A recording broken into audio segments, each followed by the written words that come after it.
Hey guys, I'm Elizabeth McCravey, a website designer and business coach for entrepreneurs and your host for the Breakthrough Brand podcast, the show that's all about pulling back the curtain on how to actually build a successful business. I don't skim the surface around here. If you want a deep dive into the nitty-gritty details of what it takes to run a successful business and stand out in a crowd, you're in the right place. After creating a multiple six-figure-a-year website design business in my 20s, I'm ready to share everything I've learned and everything I'm still learning because I believe the keys to building a thriving business should never be a secret. Here you'll find episodes that are actionable, direct, and fun, like friends chatting business over coffee, and a fresh, honest take on the reality of being an entrepreneur. If you're ready to master online marketing, branding, website design, mindset, and business strategy, then this is the podcast for you. It's time to build your breakthrough brand. Let's do this.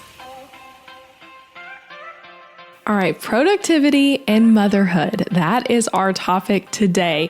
For me, the past year since my son Colin was born, I've either been on maternity leave or running my business very part-time after my maternity leave ended. And the way I do things, how much time I have, what I prioritize, my energy output, it's all changed since becoming a mom. So my productivity methods have had to change too. I've always been into efficiency and productivity and make sure I'm not just working to work, but working with a purpose. But seriously, like becoming a mom has even changed some of the stuff that used to work for me to not work as well anymore. So I'm sharing today 4 tips with you that have helped me work and do mom life in the first year of motherhood.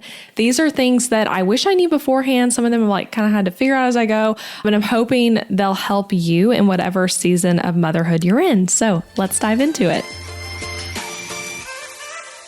Okay, so before I get into the first tip, I just want to give a little perspective about me, especially if you're new here, but I'm sharing this as a first-time mom from the perspective of a first-time mom of a little boy who, at the time you're hearing this, he will be turning 1, which is so crazy. I'm recording this though when he's about to be 11 months old. So I'm almost a year into this motherhood thing and this working as a mom thing for the first time. So I say that to say some of you more experienced moms, you probably have other tips to add. And some of these tips might not work as well if you have multiple children or if your kids are all older, all of that kind of stuff.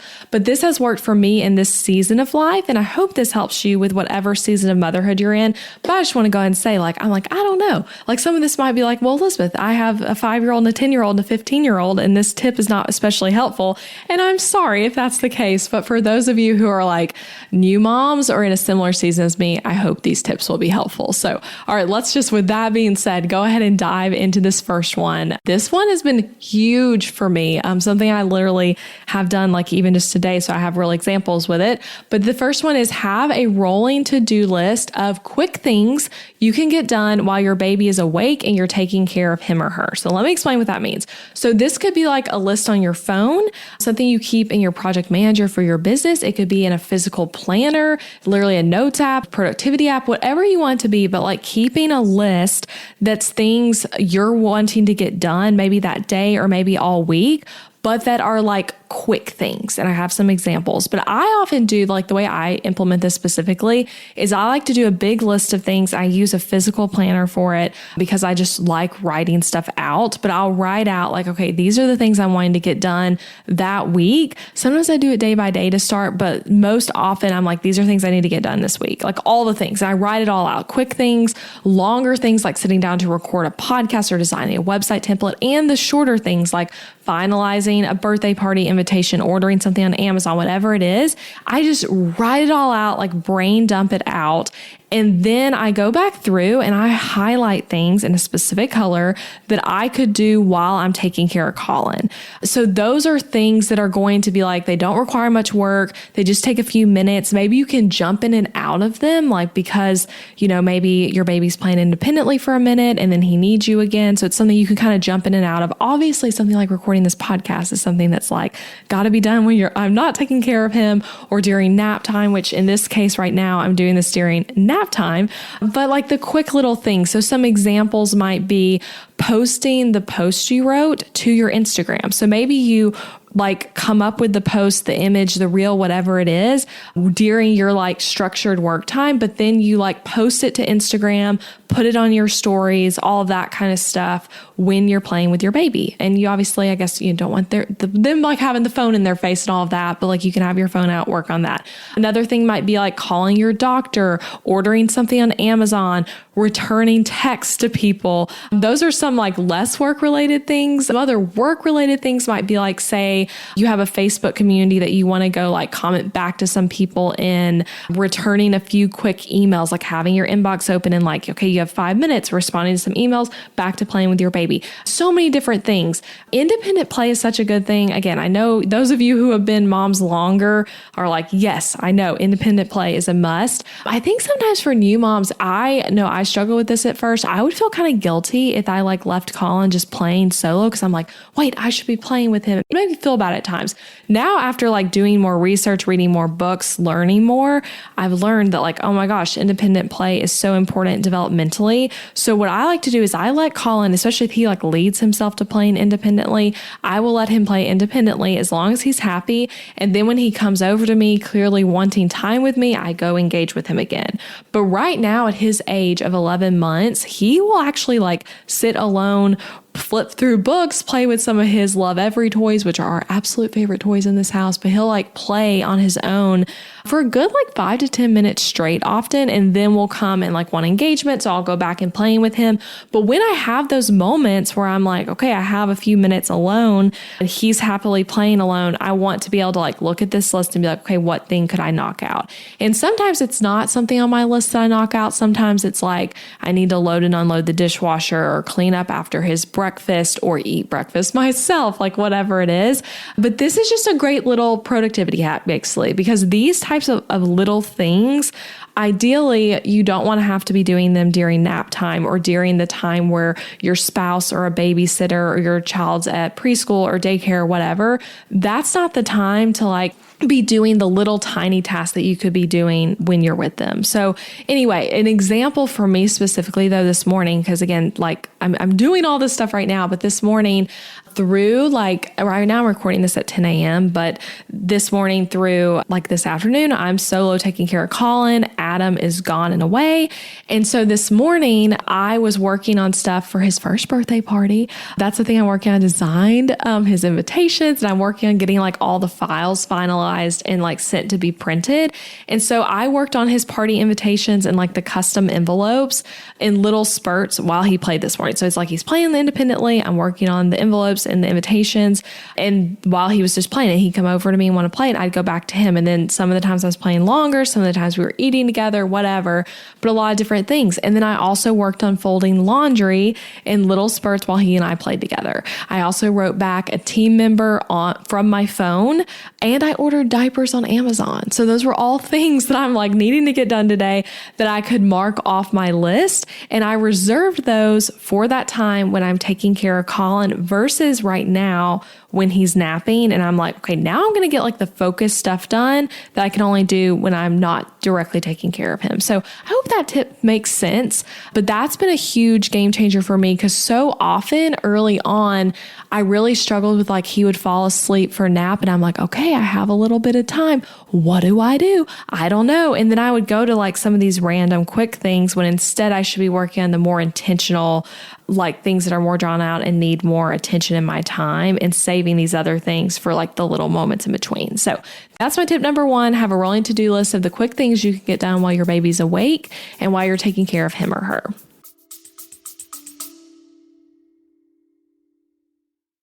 Interrupting this episode with a suggestion for the small business owners listening. Ever wonder what you should do for healthcare when you and your spouse are both self-employed so there's no work-provided health insurance to participate in? Well, when my husband Adam joined me in the entrepreneurial job space over 4 years ago, we joined Christian Healthcare Ministries instead of getting traditional health insurance. And it was the best decision for us, especially in these years of growing and raising a family while also running multiple businesses. CHM is a health cost-sharing ministry and is a faith-based alternative to health insurance.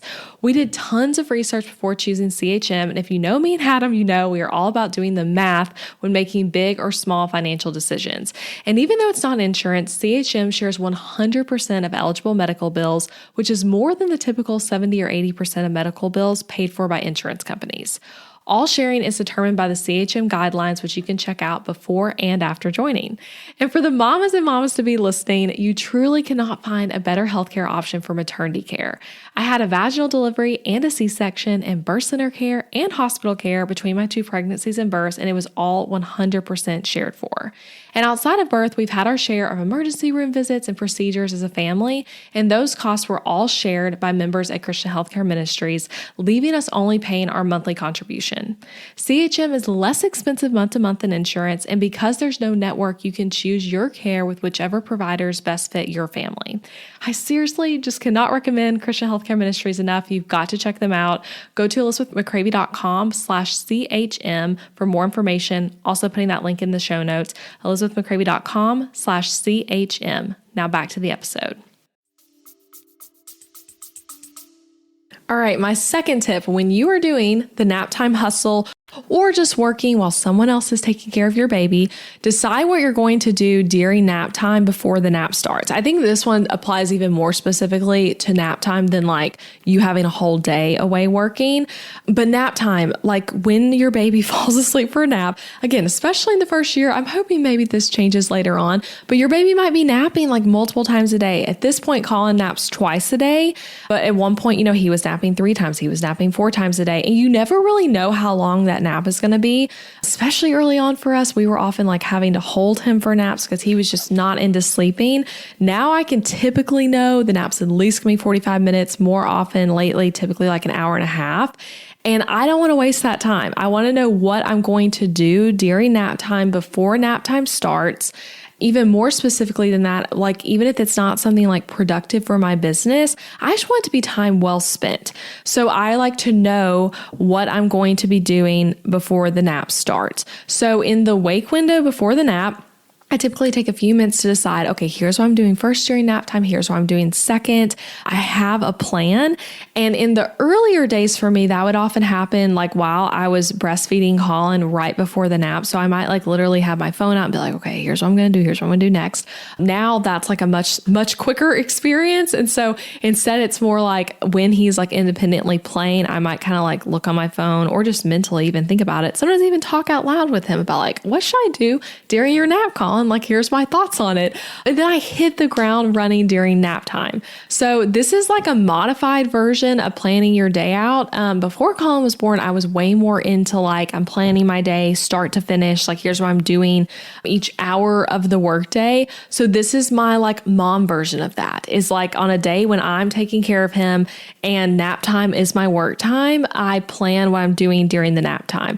And in fact, I'm actually doing a nap time work session right now as we speak. I have the baby monitor directly in front of me next to my laptop. I have it volume all the way down because I don't want you guys to hear the sound machines in the background. And then I'm just like clicking to light it up to see if he wakes up or anything. And I can also see like the volume controls if he was making noise. But I'm doing a nap time work session. So like as soon as like I put Colin down, I got all my like podcast stuff set up while he was still falling asleep. And then I read over this outline and I was like, I'm ready to record. And I actually have another document, I'm pulling it up right now as we speak, where I have in order the podcast I'm recording today. So I'm recording certain podcasts and I have an order I'm going in. I already have them all outlined, which is really nice. And it's just like my recording time. If I did not have that planned out though, I might would have spent the first 30 minutes of his like maybe only a 1 hour nap trying to decide what to do or doing random things around the house that could actually wait. So yeah, that's my tip, is like plan out what you're going to do during nap time before it starts. And with that tip, I want to say too, and something I like to remember myself, and so it's a good reminder, you do not have to be productive all of nap time. I think as working moms, we can sometimes feel that pressure to get so much done for our business during precious nap time, but sometimes you just need a break during the whole nap or part of the nap, and taking that break will help you show up better the next time you're with your child or the next time you're working on your business. So just know nap time doesn't have to be productive. Maybe during nap time today, you need to take a nap. I've certainly felt that way. And again, you're so sleep deprived, at least that was my experience in the early months of motherhood, that like working on your business can feel really hard. It's super challenging. So like take breaks. If you want to during nap time, just sit on your sofa with a cup of coffee and like watch your favorite show on Netflix, like do it. The whole purpose of this though is like deciding what you're going to do before it starts is the key here. So like if you've decided I'm going to sit down and read a book and have some coffee, or I've decided that I want to fold laundry and unload the dishwasher while I listen to my favorite podcast, like do those things. Or if you've decided that you're going to work on something for your business, do that. But like just deciding, like making the decisions often the hardest part, but just deciding on something and doing that is the real key here. And that'll make you feel like you are like rested even like during nap time versus feeling like, oh wait, I didn't like do anything. Like what did I even do that whole hour? You'll feel more like you did something.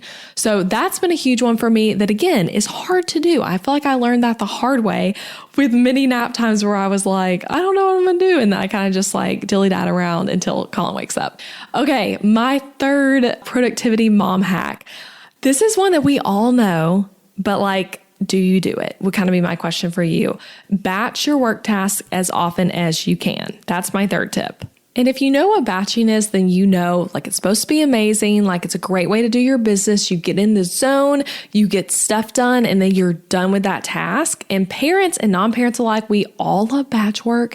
And you probably have done this in some areas of your life and in your business before having a baby. But like my thing to say here of like why I'm including this is you got to up it now. Like whatever level of batch working you were doing before, it will be helpful to you to like do more batching. At least that's been my experience in my business, especially like a very like content heavy business and where I do a lot of things that require getting in the zone, whether it's like designing a new website template, which is stuff I've been working on lately, which has been so fun, or if it's like, you know, recording podcasts, outlining courses, all of that. It's all things that like really batching is super helpful for. So your work is more interrupted now, but most likely that you become a mom than it once was. So if in addition to like you constantly interrupting yourself by switching tasks, it's just a recipe for so much lost time. Like you're being interrupted more because you have a baby. So if you're also just interrupting yourself when you finally have like time to work solo, like during nap time, it's just going to like be a recipe for lost time, basically, like I just said. So apply tip number 2 that I just talked about like knowing what you're going to do before nap time starts or before you start your time working. But then in addition to that, I would say have what you're trying to do as often as possible be many things at once that heavily relate to one another versus a bunch of little random things. Remember, we're saving the little random things for more so like when your baby's awake and you're taking care of them, or when you're like, you know, you only are going to have 30 minutes. Like that's a good time to like just do the random stuff. But when you sit down and you're like, hey, I have an hour, or like maybe your spouse or your child's at taking care of your baby, or your child's at daycare, or whatever the situation, you know, like, hey, I have 5 hours. Like that's a great time to do batch work. So batch the big stuff and you'll work better and spend less time working. It's just a fact. Like batch work is amazing. It does require like being more deliberate, which I think is why so often we know this is helpful, but don't actually do it. So for example, I feel like I'm actually like doing all of these things today, which kind of feels fun to like be able to be like, for example, I'm doing this today. So today in my business, I kind of alluded to this already when I was sharing tip number 2, but all I am doing today is recording content. Yes, I will do some other smaller things like responding to some emails or touching base with my team, things of that nature. But generally speaking, what I'm doing today is recording content that is mostly already outlined. It's content for this podcast and then content for my membership as well, Breakthrough Brand All Access, which you can get info on that. I'll link to it in the show notes if you want to check that out. That's a way to get coaching from me and join our amazing community. But anyway, that's what I'm working on today is content for those 2 things. And so like this whole day of work is batching. I'm not working all day though, right? Like I told you, like right now is my nap time, hustle time. And then when Colin wakes up from the nap, it'll be me and Colin time. And then I'll go back to like working on those party invitations and then playing with Colin and enjoying having fun with him. So yeah, batch work though. Try it, do it. Think about your business. Think about like what are things that you could group together and really get in the zone on and feel more productive because of that. And with this one, I just want to say like, don't be frustrated with yourself if you're like, I'm going to do batching. I'm so excited. And then you get interrupted and have to stop. It's okay. Be gracious with yourself. Be gracious with your baby and the season of life you're in. Cause like, it changes when you're a mom, but like batching isn't always like going to work out. I guess you could say I've had moments again in the last year where it's been like, I've had this vision, and that could be what happens to me today, honestly, where I'm like, I'm going to batch all this stuff. I'm working on this one focused thing, and the nap doesn't go well, or Colin's needing me in some other way, or just there's a variety of things. So it doesn't always work out, but if you can, try it and be patient and gracious with yourself. Okay, my fourth and final productivity hack for mamas is to meal prep and plan before the week starts. So planning and prepping, those are really two different things there, but do that on the weekend before the week starts. Again, something we all know is helpful, but it's like, are you doing it? And this is something that like when I do it, oh my gosh, it's a game changer for my productivity that week. So feeding yourself, feeding a baby, and running your business, it's a lot of work. And in recent years, I would say like the last year or so, I've become pretty obsessed with meal planning and prepping freezer meals personally, because it cuts back on decisions I have to make in the moment all week. Like I have it, like it's like I figure out on the weekend, like here's what we're eating this week, and it's done after that. So I hate opening the fridge and feeling like there's nothing to eat, or not knowing what to eat, or like, ugh, I need to prep this. Oh my gosh, it's like, a Monday at 5 p.m. and there's nothing cooked for dinner yet. Like I like figuring out in advance. So I like planning, and I do not do this perfectly. My husband, Adam, will definitely tell you that. I often forget things at the grocery store. I use Instacart to buy groceries, but it's like every week that there's something that's like a staple that I forgot and things like that. And he actually helps a lot with the prepping part. I'm like the one that plans what we're eating typically, and then he'll often end up helping literally every week. I shouldn't say often. Every week he's helping with cooking the meals. But here's kind of like my version of planning and prepping. So every weekend, I decide on typically 2 meals that will alternate between that week for lunch and dinner, plus some things to have on hand for snacks. We always have a variety of snacks, and then also something for breakfast. Again, breakfast is often like a few things, but typically 2 main meals for lunch and dinner. And I'm often doubling either both of those or one of them, depending on how much like food the thing makes. And Colin at this age ends up eating a lot of the same stuff we eat, but we also have some specific things we buy for him. So for Colin, I like to have a plan for what I'll feed him. And then I also make freezer meal type stuff for him. Little turkey zucchini meatballs is a recent thing, yogurt bite things, stuff like that, where I make it in advance and then I feed it to him over time. One thing I did recently is these Grinch muffins that he loves from babyfoodie.com.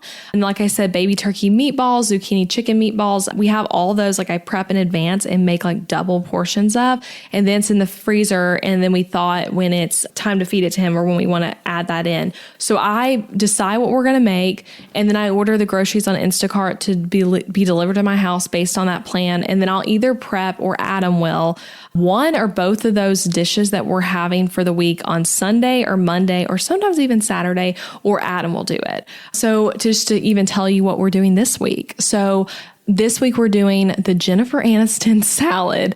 The recipe's from Eating Bird Food. I can link to in the show notes, but seriously, one of our favorite, like kind of pasta salad vibe dishes. And I doubled that. And I actually made that Sunday morning because our groceries got delivered on Saturday.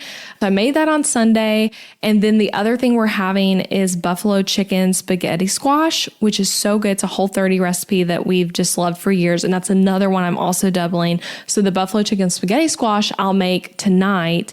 And then we'll alternate between those 2 dishes for like lunch or dinner. And then I also keep some other stuff on hand, like in the freezer, that we could like add in for lunch or dinner. And we sometimes will eat like breakfasty foods for lunch as well, if we're in the mood for like an English muffin sandwich or something like that for lunch instead of whatever the prep thing is. And we also eat out during the week. So sorry, that was all way longer than I thought that I meant for it to be, but you get the gist, and I hope that's helpful. But like, that's how I do it: 2 meals, doubling them, and prepping and planning before the week starts. And so again, as a working mom, like that is so helpful to be able to like kind of start the week and not feel like I'm having to make dinner fresh every single night. Like we don't do that in this season of life, and I'm totally fine with that. Again, I'm a huge freezer meal person, really big into crock pots, love prepping stuff in advance. And another thing I'll add with this tip is like, So often the cooking just naturally falls on the woman. It doesn't have to. Get your husband involved. Give him the recipe and be like, here's how you do it. Print it off